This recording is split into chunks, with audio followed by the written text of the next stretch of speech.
Selamat pagi, saudara sekalian. Berhubung ini kuliah sesi 1 Hukum Administrasi Negara kelas B2 ya. Ini berhubung video live sessionnya ini belum bisa nyambung, maka ini akan saya sampaikan rekaman video yang akan saya sampaikan pada kelas B2 nanti saya upload ya. Jadi mata kuliah yang saya berikan pada saudara di kelas B2 jam 8 pagi sampai jam 9.40 ya. Ini adalah mata kuliah Hukum Administrasi Negara di mana bobot SKS-nya Hukum Administrasi Negara itu adalah 4 ya. Jadi saudara sekalian mohon diperhatikan ya. Jadi yang bobotnya 4 itu harus bisa mendapatkan nilai yang paling bagus, yaitu A. Jadi bisa mengangkat mata kuliah lain yang bobot mata kuliahnya di bawah 4. Karena untuk mendapatkan IPK yang baik atau bisa mencapai bagus. Ya. Saya mulai saja. Hukum Administrasi Negara. Hukum Administrasi Negara ini merupakan mata kuliah di Fakultas Hukum ya, di Fakultas Hukum Untak Semarang. Saya sendiri dulu sebagai dosen pertama yang diangkat sebagai kepala bagian Hukum Administrasi Negara. Sebelumnya adalah saya di Hukum Tata Negara. Karena dalam perkembangan ilmu, ya, maka hukum tata negara karena cakupan materinya terlalu luas, maka sesuai perkembangan perkuliahan atau ilmu yang berkembang di dalam hukum tata negara, perlu ada pemecahan hukum tata negara dan hukum administrasi negara. Itu kurang lebih tahun 78 ya, masuk di Fakultas Hukum Untak ya, mulai diberikan mata kuliah tersendiri yang dulu disebut Hukum Tata Pemerintahan atau HTP, disingkat Hukum Tata Pemerintahan, yaitu Hukum Administrasi Negara. Nah, kenapa? Hukum tata negara perkembangannya sangat luas sekali dalam perkembangan zaman, perlu dipecah menjadi 2 bidang kajian, yaitu hukum tata negara dan hukum administrasi negara. Nah, kalau kita melihat teori dari Oppenheim, ya, teori dari Oppenheim mengatakan bahwa hukum tata negara itu mempelajari negara dalam keadaan diam atau state in rest. Negara dalam keadaan diam. Artinya, negara itu hanya mempelajari struktur organisasi kenegaraan. Ya. Dari pemerintahan kelembagaan paling tinggi sampai yang terendah. Ya. Lembaga-lembaga tinggi negara sampai kelembagaan terendah, sampai struktur pada pemerintahan yang terendah atau kenegaraan yang terendah. Ya. Itu dipelajari oleh hukum tata negara. Kemudian, menurut teori Oppenheim atau pendapat daripada Oppenheim tentang pemecahan ilmu hukum tata negara dan hukum administrasi negara, hukum administrasi negara itu mempelajari negara dalam keadaan bergerak atau in moving, atau negara dalam keadaan bergerak. Nah, negara dalam keadaan bergerak ini hukum tata negara harus ada lebih dulu. Struktur organisasi kenegaraan harus ada dulu. Kerangka negaranya harus ada dulu. Baru hukum tata negara ada. What's next? Selanjutnya apa? Yaitu hukum tata negara yang sudah dibentuk struktur kenegaraan, apa tugasnya dari lembaga-lembaga kenegaraan atau struktur kenegaraan itu, tugas dan fungsinya apa. Nah, itu diberikan pada kajian pada hukum administrasi negara menurut Oppenheim, Staatsentwicklung, negara dalam keadaan bergerak. Nah, kalau kita melihat teori Montesquieu, ya, kalau kita melihat teori Montesquieu, ada 3 kekuasaan dalam suatu negara. Yaitu yang pertama adalah yudikatif, legislatif, dan eksekutif. Itu ada 3 struktur kenegaraan. Ya. Di mana hukum administrasi negara dalam arti luas itu seluruh kekuasaan dalam satu negara. Dalam arti sempit, itu hukum administrasi negara di bawah pemerintahan pusat yang dipimpin oleh seorang kepala pemerintahan, yaitu presiden sebagai kepala pemerintahan. Sampai struktur pemerintahan yang paling rendah. Kalau di Indonesia ada pemerintahan pusat dan pemerintahan daerah. Pemerintahan daerah dibagi menjadi pemerintahan daerah kabupaten, nah, provinsi dulu, kemudian dibagi 2, kabupaten dan kota. Kemudian paling terendah adalah kelurahan dan desa.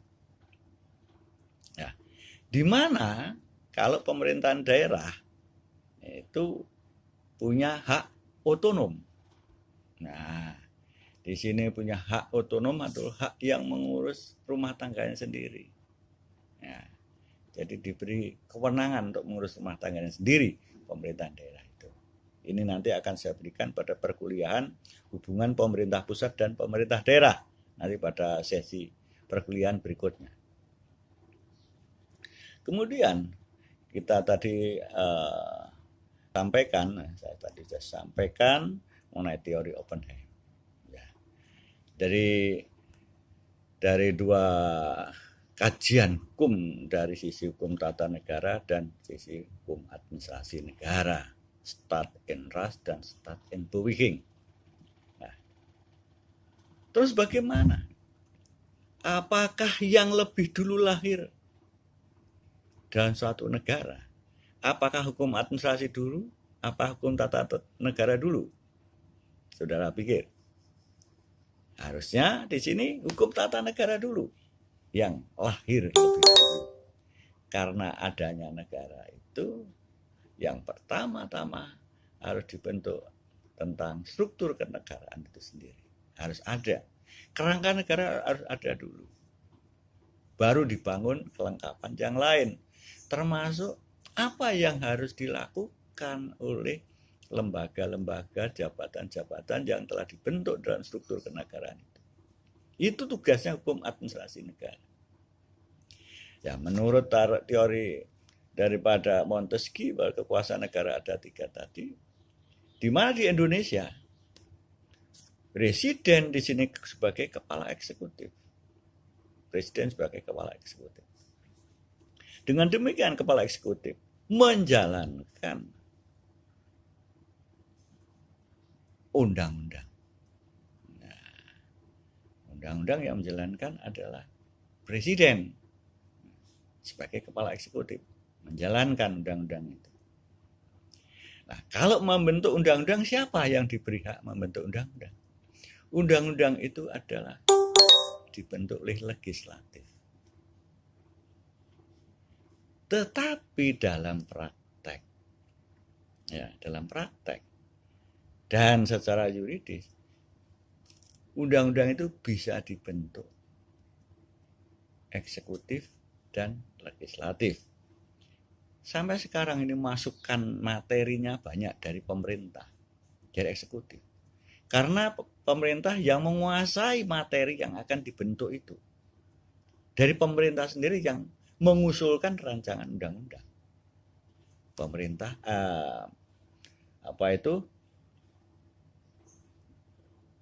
legislatif yang akan membahas di DPR. Ya, bahas, membuat peraturan undangan, membuat undang-undang dalam hal ini. Ya. Kalau nanti undang-undang itu sudah disetujui DPR oleh rakyat di DPR, maka di sini dikembalikan kepada pemerintah untuk diundangkan di dalam lembaran negara. Kemudian Presiden sebagai kepala pemerintahan yang akan menjalankan. Kemudian pemerintah perlukah undang-undang itu supaya berjalan, perlu PP misalnya, peraturan pemerintah. Jadi di sini hukum administrasi negara itu adalah materi keseluruhan hukum dalam satu negara ini dalam arti luas. Dan arti sempit hanya di bawah kekuasaan eksekutif. Kalau seluruh negara, kekuasaan negara adalah semua kelembagaan negara. Itu masuk hukum administrasi negara dalam arti luas. Dalam arti sempit hanya di bawah eksekutif. Coba saudara lihat, kekuasaan eksekutif itu ada yang di yudikatif, ada yang di legislatif. Nah, di legislatif DPR itu ada sekjen DPR, itu di bawah pemerintah karena dia jabatannya karir ya. Pemerintahan ya. Kalau jabatan sebagai anggota DPR itu pejabat negara, itu jabatannya terbatas 5 tahun. Setelah itu pemilu dia mencalonkan, dipilih lagi enggak? Kalau kepilih bisa masuk lagi DPR. Itu pejabat negara. Tapi sekjennya ke bawah itu adalah jabatan ASN, aparatur sipil negara. Dia jabatan di bawah hukum administrasi negara, termasuk di Mahkamah Agung, termasuk lembaga-lembaga yang lainnya. Itu sebetulnya kekuasaan eksekutif itu sangat luas sekali. Kemudian kita kembali kepada tadi asal mula hukum administrasi negara ini berkembang di Indonesia dan di dunia, ya, bahkan karena antara negara, ya, hukum tata negara dan hukum administrasi negara memang sudah perlu dipisah, tetapi antara HTN dan HAN ini saling bekerja sama. Ya, HTN membentuk strukturnya, bagaimana kerjanya pemerintahannya, saling mengisi. Ya. Kalau kita melihat dulu perkembangannya, itu namanya HTP, itu sesuai dengan SK Menteri P dan K waktu itu, ya. Ada Mendikbud yaitu P dan K, Pendidikan dan Kebudayaan, 30 September 1972, ya. Nomor 0198/U/1972. Ini kurikulum minimal harus disajikan hukum tata pemerintahan. Kemudian HAN, ini ada perkembangan perubahan dari HTP ke HAN, itu pertemuan dosen, pengajar mata kuliah dan sejenisnya, ya. Ini di Cibubur tanggal 26 sampai 28 Maret 1973. Sesuai dengan SK Mendikbud nomor 31/DC/keputusan tahun 1983. Kurikulum inti program pendidikan sarjana bidang hukum. Nah, itu masuk kurikulum inti hukum administrasi negara itu. Tetapi untuk mendapatkan hukum administrasi negara bisa mengambil sebetulnya kalau itu SKS murni harus HTN, ya, ilmu negara, ya, dasar basicnya ilmu negara harus lulus dulu. HTN lulus baruan. Nah, tetapi sekarang sudah disajikan, ya. Disajikan dalam permata kuliahan itu setelah ilmu negara lulus boleh mengambil HTN dan Han. Selanjutnya, dalam hukum administrasi negara itu adalah dalam pengertian material hukum, ya. Materi-materi yang ada dalam eksekutif, yang dilakukan eksekutif berdasarkan peraturan perundangan yang berlaku, ya. Kemudian kalau saudara lihat nanti saudara akan dapatkan hukum acara, hukum administrasi negara, yaitu hukum acara PTUN, Peradilan Tata Usaha Negara. Ada yang nyebut HATUN, ya, hukum tata usaha negara itu pada awalnya, tapi perkembangannya adalah hukum peradilan tata usaha negara, ya. Yaitu undang-undangnya mungkin saya beritahu sebagai kuliah awal ini, hukum formilnya, hukum acaranya, yaitu Undang-Undang Nomor 5 Tahun 86 yang sudah ada perubahan, ya, pada undang-undang berikutnya, Undang-Undang 9 tahun 2004 dan Undang-Undang Dasar tahun 1950 pasal 108 dan 142 serta Undang-Undang hukum acara administrasi negara atau hukum acara PTUN ini sudah ada perubahan lagi tahun 51, ya. Nanti saudara kalau sudah dapat kuliah itu akan mendapatkan perkuliahan secara detail. Ini saya hanya garis besar sebagai pengantar kuliah untuk saudara. Selanjutnya, peristilahan hukum administrasi negara dalam konsep HAN, ya, dan hukum HAN dan lembaga administrasi negara, ya.